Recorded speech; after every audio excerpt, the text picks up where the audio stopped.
Welcome to the history of the cinema. The movie's starting.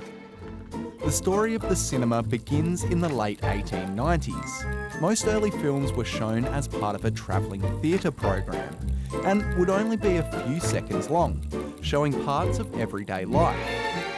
From people walking around their garden to a train arriving at a station.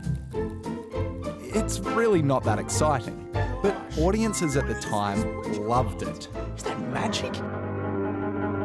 In the next few years, movies became longer, had a story, and even got a splash of colour.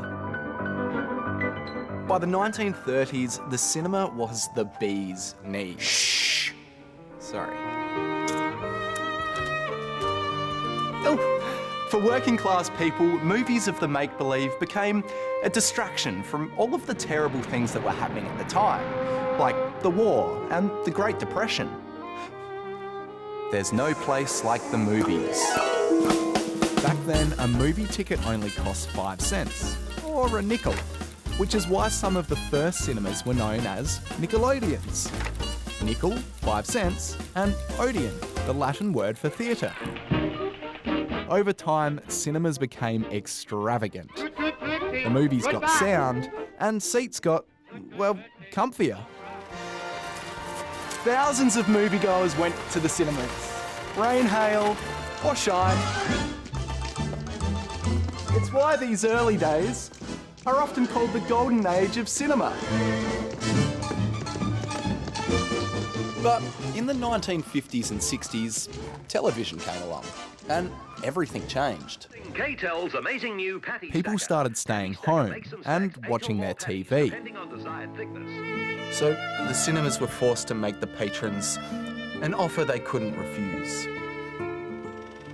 Drive-in cinemas became a thing, screens got wider, and multiplexes, which had multiple movies playing at once, started popping up all over the world. Since then, the cinema business has been pretty steady, with or without the war. That was until streaming came along. Thanks to the 200 streaming services available worldwide, it's never been easier to watch a blockbuster from home.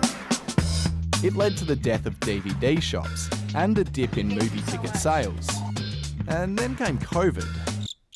Yeah, it probably goes without saying, 2020 wasn't the best year to go to the movies. In fact, it was the first time in 25 years that no movie made more than $500 million. I'm going old school on his butt.